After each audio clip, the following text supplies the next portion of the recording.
So, hi guys, this video is supposed to clarify most of the things that we agreed when we did the first meeting. The first meeting about your point of sale was that we expect after selecting Mpesa, then there is a form that comes up, yeah? So that we enter the phone number of the customer. So that is why the form, the data you are supposed to be posting is a form data. So you post form data and you get a JSON response from the URLs. So let me go straight and demonstrate what you are supposed to be doing when you are integrating to the Mpesa API that we have written for your point of sale. So number one, we expect you to select the data. I've seen that you are selecting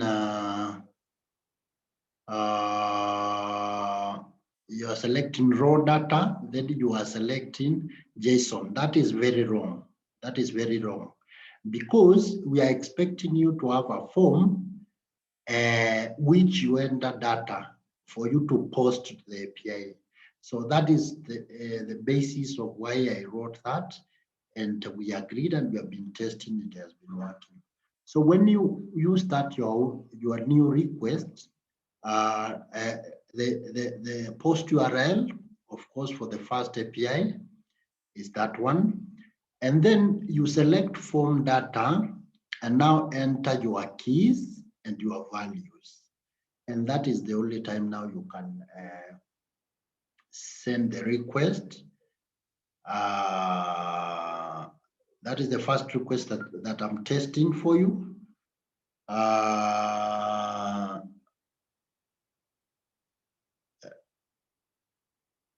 Let's see what happens. And that is a successful request for payment. You can see that JSON, yeah. That means the account is correct, the method is POS, and the phone number is correct, and the amount is correct. That's also, I'm going to cancel the request, and we check what happens after that. You need to now post again to the second API. Let me cancel that request. Suppose the customer cancels. Let's see. So there is a wait time of around 2 minutes, as we saw with the Dilip when we are trying to test the second API. So there is some delay, wait time of around 2 minutes that we allow the customer to enter PIN and complete the transaction, or the transaction expires, the transaction request expires, that is timeout, or the customer cancels the transaction, or there is another response from the API.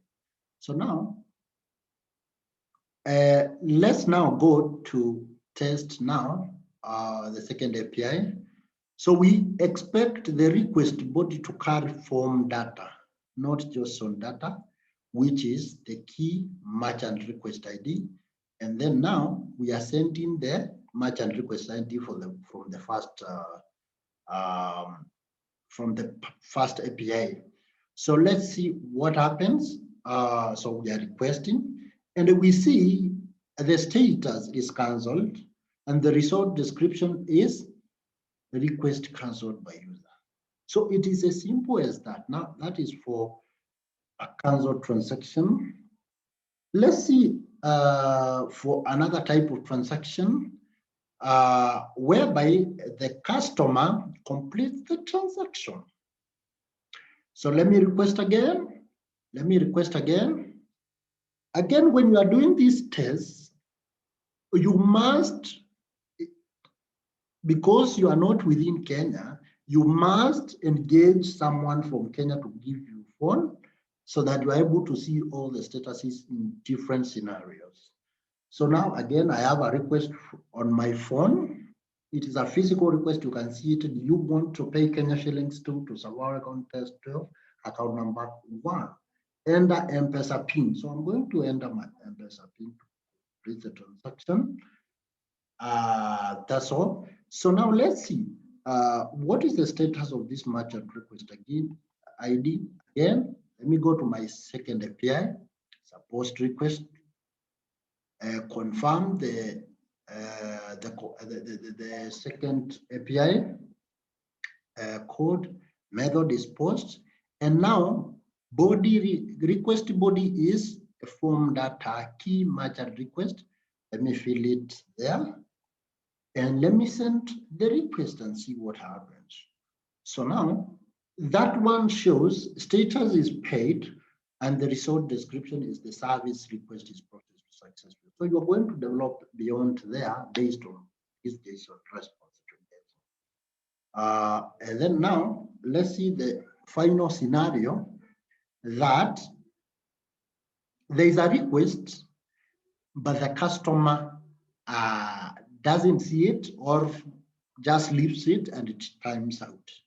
As I said, it will take around 2 minutes for any scenario to happen. So again, this is a successful request I've sent to my phone, and I am not going to do anything.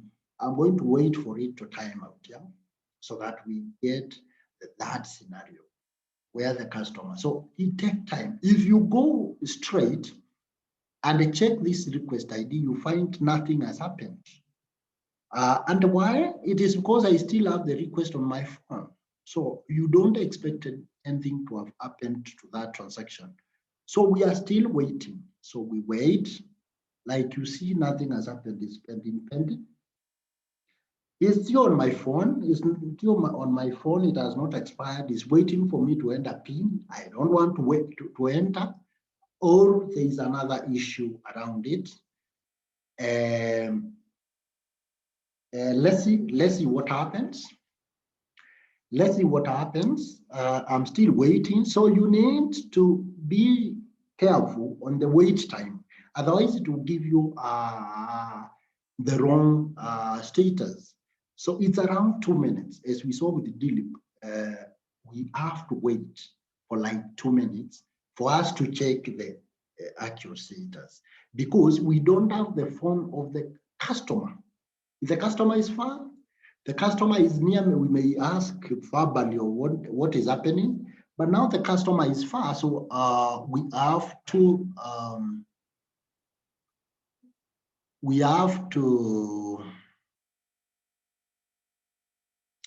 wait. I'm still waiting because the request is still on my phone. So let me wait. It's around 2 minutes, as we saw.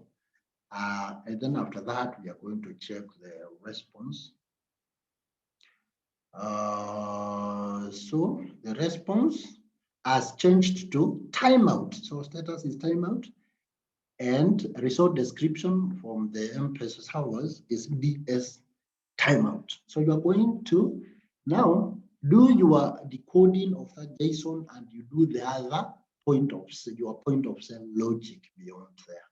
As seamless as that. So let's look at another scenario where there is no sufficient funds. There is no sufficient funds in my M-Pesa to complete that transaction. So what do we expect? So we expect to request, but the request goes through.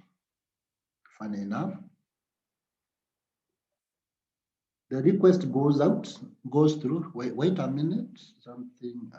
Something is displayed on my phone. That's okay. So the request goes through, as you can see. But let's see the response, the status of that transaction. So we have requested 70,000 to be paid by this phone number. So let's see that transaction also. That one is on almost the balance. It's not paid. Status is not paid. The balance is insufficient for the transaction. So sometimes you are requesting. The request is not even displayed on the customer phone when there is no sufficient funds.